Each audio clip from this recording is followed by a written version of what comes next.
নুমলীগড় এটা সদাব্যস্ততা পথ আজি আমি দেখুৱাম। এজাক বৰষুণতে পুখুৰী সদৃশ গাঁতলৈ ৰূপান্তৰিত হৈছে এই পথটো। যে পুৰা বাংলাৰ পৰা এনআইৰ যিটো সংযোগী পথ, এই পথেৰে শ শ লোক যিহেতু এনআইৰ কৰ্মৰত যি কৰ্মীসকলে এই পথেদি অহা যোৱা কৰে, যিহেতু শিক্ষানুষ্ঠানলৈ এই পথেদি যিহেতু অহা যোৱা কৰে। দেখিবলৈ পোৱা গৈছে বাৰিষা আগমুহূৰ্ততে দেখিবলৈ পাইছে এজাক বৰষুণতে এই পুখুৰীৰ সদৃশ গাঁতলৈ যি ৰূপান্তৰিত হৈছে। সমগ্ৰ দৃশ্য মোক কেমেৰা পাৰ্চনে দেখুৱাই আছে যে পুৰামূলাৰ পৰা এনআইৰ যিহেতু সংযোগী যি দেখিবলৈ পোৱা গৈছে পুখুৰী সদৃশ গাঁতলৈ যি ৰূপান্তৰিত হৈছে। মই যিহেতু এই পথচাৰীসকল আহি থকা পৰিলক্ষিত হৈছে। মই এজন দাদা যিহেতু আহি আছে, তেখেতে দেখিবলৈ পাইছোঁ। মই তেখেতৰ ৰখাই মন্তব্য ল'ব বিচাৰোঁ। দাদা কি ক'ব? সদায় আপুনি এই পথেদি অহা যোৱা কৰে নেকি?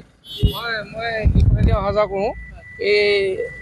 এই পথটো যিটো মানে পুৰা বাংলাৰ পৰা আপোনাৰ নুমলীগড় গুণ্ডাগাঁও মুখেদি বিষ্ণুপুৰলৈ সংযোগী পথটো, গতিকে যথেষ্টখিনি মানে বেয়া হৈ আছে। এনেকুৱা হৈছে পথটোৰ অৱস্থা মই দেখিছোঁ আপোনালোকে সোধাৰ কাৰণে, যে আজিৰ দিনত স্কুলীয়া ল'ৰা ছোৱালী বা ভাল গাড়ী এখন মানে যাবলৈ অসুবিধা হৈছে। আপোনাৰ এনআৰৰ গাড়ীসমূহ যেতিয়া আজিকালি কেইবছৰমানৰ পৰা সেইপিনেদি ওলাই গৈছে বা ইয়াত কমিছে, নিম আলিবাটটো হোৱাৰ কাৰণেও ইয়াত অলপ ৰাস্তাটো হয়তো তেওঁলোকে মেৰামতি কৰাত এৰি দিছে। গতিকে চৰকাৰী পক্ষই মই ভাবোঁ যদি এই পথটো ভাল কৰি নিদিয়ে, ইয়াত ৰাস্তাটো আৰু বেয়া হৈ যাব। এই বাৰিষা কালত ইয়াত গাড়ী ফচি যাব, কাৰণ কিবা দ গাঁত হৈ গৈছে। আৰু এই ৰিফাইনেৰী যিসকল যায়, কি কয় কৰ্মচাৰী যায় ৰিফাইনেৰী কাম কৰিবলৈ, তেওঁলোকেও কেতিয়াবা ইয়াত ৰাতিপুৱা সময়ত খুব ভিৰ হয় কাৰণে এই গাঁতখিনিত পৰি তেওঁলোকে যথেষ্টখিনি দুখ পোৱা দেখিছোঁ। আৰু মানে সৰু বৰ ইয়াত দুৰ্ঘটনা এই পথটো বেয়া কাৰণে হৈ আছে। মই ভাবোঁ ৰাস্তাটো চৰকাৰী পক্ষই যদি ভাল কৰি দিয়ে তেতিয়া ভাল হ'ব, তেতিয়া অহা যোৱা কৰাত সুবিধা হ'ব। হয়, নিশ্চয় ক'ব লাগিব যে এই পথেদি শ শ লোক যিটো শোধনাগাৰত যি কৰ্মৰত যি শ্ৰমিকসকল, সেই শ্ৰমিকসকল এইটো ৰাস্তাইদি অহা যোৱা কৰে, যিহেতু শিক্ষানুষ্ঠানলৈ যিহেতু অহা যোৱা কৰে। এই এটা সদাব্যস্ততা পথ। মোৰ সৈতে একাংশ লোক আছে, মই তেখেতসকলৰ পৰা মন্তব্য ল'ব বিচাৰিম। যিহেতু দাদা এইটো এটা সদাব্যস্ততা এটা পথ, যিহেতু দেখিবলৈ পাইছে এজাক বৰষুণতে দেখিবলৈ পাইছে পুখুৰী সদৃশ গাঁতলৈ ৰূপান্তৰিত হৈছে পথটো দেখিবলৈ পোৱা গৈছে। কি ক'ব? আচলতে এই মৎস্য ব্যৱসায় কৰাটো আমি বেষ্ট বুলি ভাবিছিলোঁ, কাৰণ কি যি পুখুৰী সদৃশ আপোনাৰ গাঁত, ইয়াত মাছৰ ব্যৱসায় কৰা এটা পথ লিখি আমি অনুভৱ কৰিছোঁ। আৰু আমি দুৰ্ভাগ্যজনক আচলতে ইয়াত নিচেই কাষত আমাৰ নুমলীগড় শোধনাগাৰ আছে।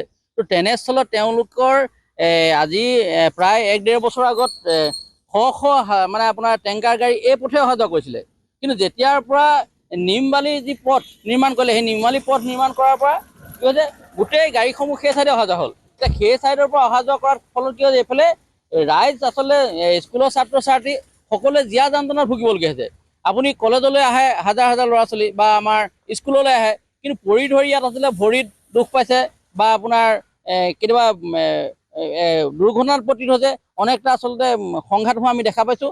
আৰু আমি এনআইএলৰ নুমলীগড় আচলতে ঊৰ্ধ্বতম কৰ্তৃপক্ষক আমি দুৰ্নীতি বিৰোধী যুৱ শক্তিয়ে অনুৰোধ জনাম যে এই পথছোৱাৰ মাহিয়াই দৃষ্টিৰে নাচাই আচলতে আপোন দৃষ্টিৰে চাই পুনৰ আচলতে সুচল কৰি তুলিবৰ কাৰণে নিৰ্মাণ কৰি তুলিবৰ কাৰণে আমি অনুৰোধ জনাইছোঁ। অন্যথা কিন্তু আমি এনেধৰণে যদি হৈ থাকে, জীয়াটো যান্ত্ৰণা যদি ভুগি থাকিবলগীয়া হয়, তেতিয়া কিন্তু আমি এনআইএলৰ বিষয়বিলাক বৃহত্তৰভাৱে আচলতে গণ আন্দোলন আমি গঢ়ি তুলিব আমি বাধ্য হ'ম।